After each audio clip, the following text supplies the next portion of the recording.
नमस्कार मित्रों, मैं आप लोगों के बीच पुनः आ चुका हूँ एक वीडियो लेकर। ठीक है, जो कि आप लोगों को पीछे में दिख रहा होगा स्क्रीन पर। यह वीडियो है पार्ट्स ऑफ स्पीच का। ठीक है, तो आज हम लोग पढ़ेंगे पार्ट्स ऑफ स्पीच के बारे में। ठीक है, क्लियर। देखिए, पार्ट ऑफ स्पीच जो है, इनके बारे में जानने के लिए सबसे पहले ये मुझे जानना होगा कि पार्ट का मतलब क्या होता है। पार्ट का मतलब होता है एक भाग।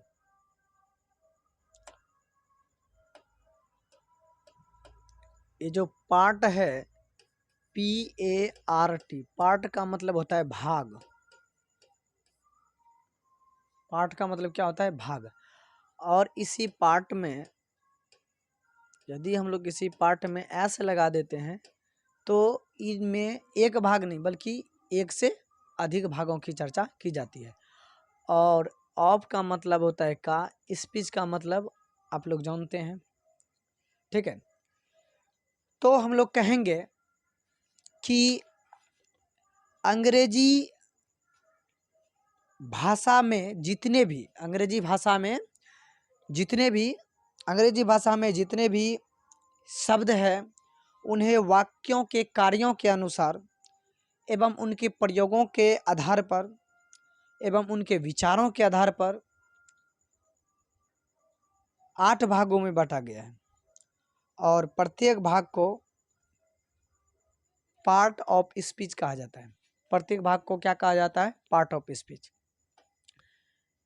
प्रत्येक भाग को क्या कहा जाता है? पार्ट ऑफ स्पीच कहा जाता है।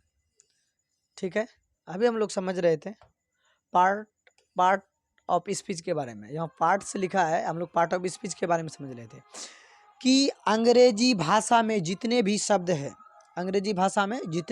हैं, उनके कार्यों के अनुसार, उनके प्रयोगों के अनुसार, उनके विचारों के अनुसार उन्हें कितने भागों में बांटा गया है? उन्हें 8 भागों में। कितने भागों में बांटा गया है? 8 भागों में बांटा गया है। और प्रत्येक भाग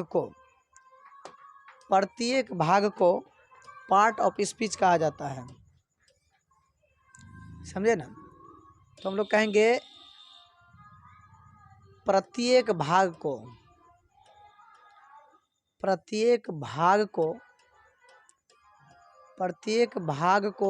क्या कहा जाता है? प्रत्येक भाग को पार्ट ऑफ स्पीच कहा जाता है।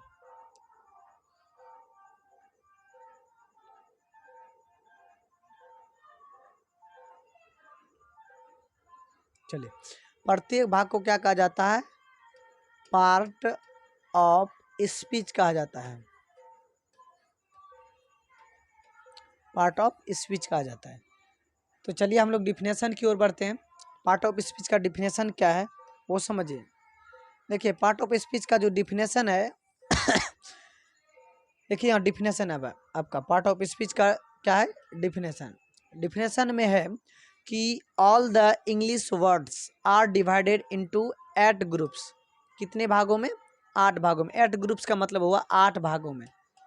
8 भागों में। कितने भागों में? 8 भागों में।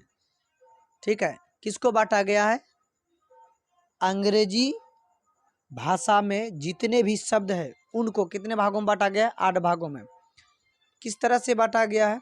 उनके विचारों पर, उनके कार्यों पर और उनके प्रयोगों के आधार पर। कितने भागों में? 8 ग्रुप में। क्या कहेंगे? 8 groups.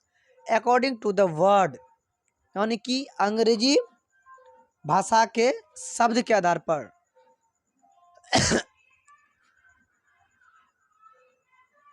Do in a sentence each groups is called part of speech. यानी कि इनके अनुसार इन शब्द के प्रत्येक भाग को क्या कहा जाता है? पार्ट ऑफ स्पीच कहा जाता है। फिर से हम पढ़ते हैं। All the English words are divided into 8 groups according to the words they do in a sentence each groups is called part of speech. तो पार्ट ऑफ स्पीच को 8 भागों में बांटा गया है।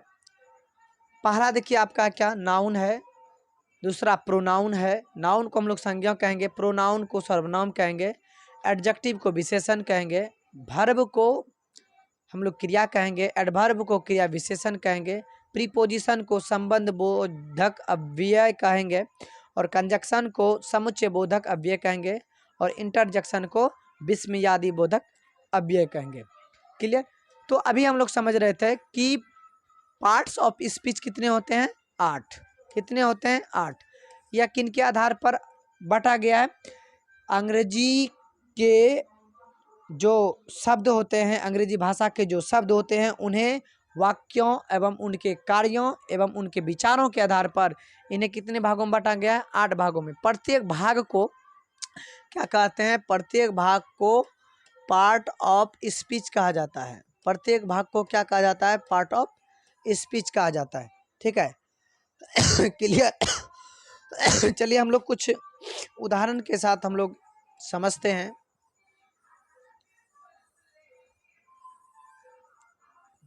चलिए कुछ हम लोग उदाहरण लेते हैं। क्लियर?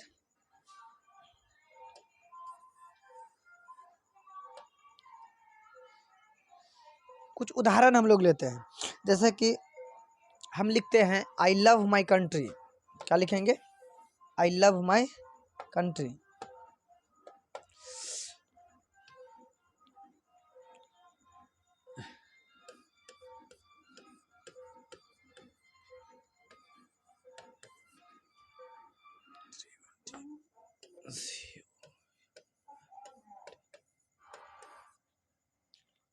चलिए आप लोगों के सामने में एक उदाहरण लिखते हैं, आई लव माई कंट्री। इसमें जो लव है यह मेरा वर्ब है। लव मेरा क्या है? वर्ब है।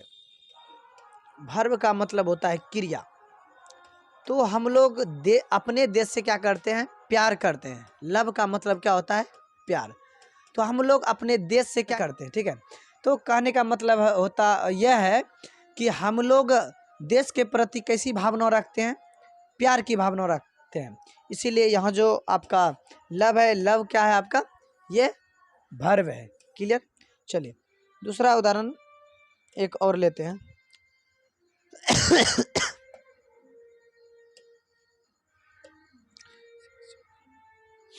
लिखेंगे, दूसरा उदाहरण है आपका सी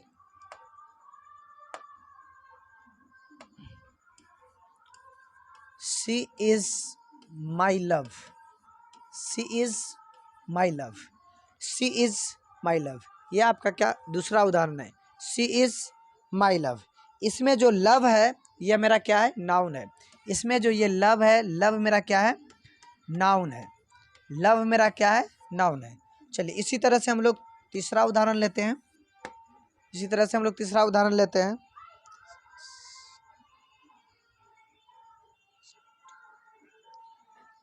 कहेंगे this is a fast train. इसमें जो फास्ट है, इसमें जो यह फास्ट है, इसमें जो यह फास्ट है, यह फास्ट जो है मेरा, यह एडवर्ब है। फास्ट मेरा क्या है? एडवर्ब है। क्लियर? चलिए आगे फिर बढ़ते हैं, एक उदाहरण और लेते हैं।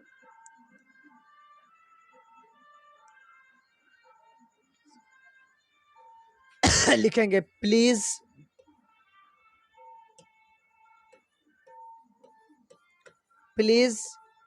कम इन। Please come in.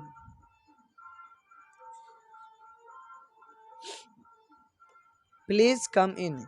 इसमें जो इन है, इन मेरा एडवर्ब है। इन क्या है? मेरा एडवर्ब है। इन मेरा क्या है? एडवर्ब है। तो चलिए पीछे फिर से हम लोग रिकर लेते हैं।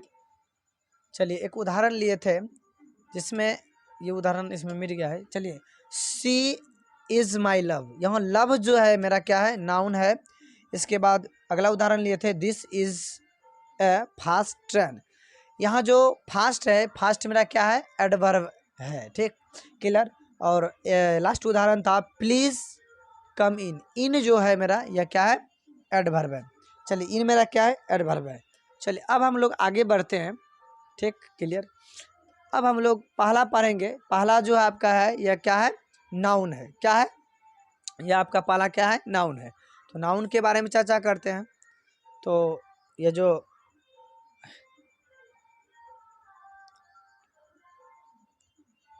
चलिए नाउन के बारे में चर्चा करते हैं।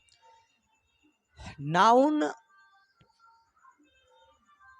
जो है चलिए नाउन का डिफिनेशन है कि a noun is the name of a person, animal, place, thing, feeling और आइडिया। यानी कि किसी भी व्यक्ति, किसी भी वस्तु या स्थान के नाम को क्या कहा जाता है, नाउन कहा जाता है। तो इसमें हम लोग देख रहे हैं कि ये जो आपका पर्सन हुआ, आपका एनिमल हुआ, प्लेस हुआ और थिंग, फीलिंग और आइडिया जो हुआ, इन्हीं को क्या कहा जाता है, नाउन कहा जाता है। उदाहरण के तौर पे हम लोग ले लेते हैं कि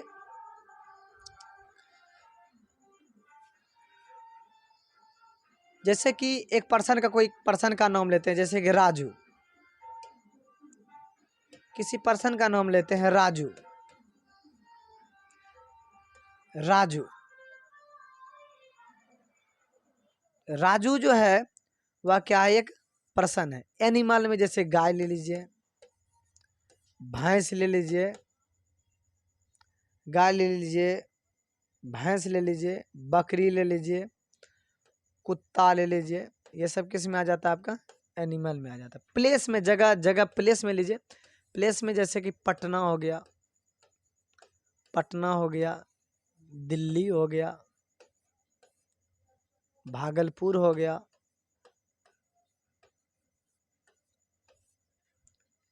आइडिया में भी कुछ आइडिया हम लोग लगा सकते हैं इस तरह से।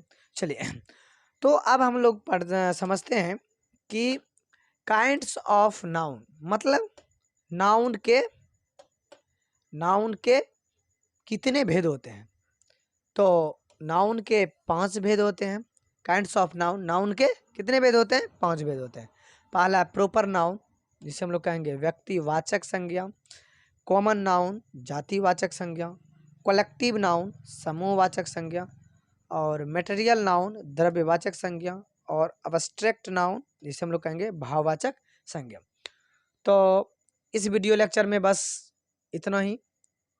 तो आगे हम लोग समझेंगे प्रॉपर नाउन के बारे में थोड़ा विस्तार से, कॉमन नाउन के बारे में विस्तार से, कलेक्टिव नाउन, मटेरियल नाउन और अब्स्ट्रैक्ट नाउन के डिफिनेशन के साथ साथ, एग्जांपल के साथ साथ थोड़ा सा विस्तार में जानेंगे। ठीक है, तो आज इस वीडियो में बस यहीं तक।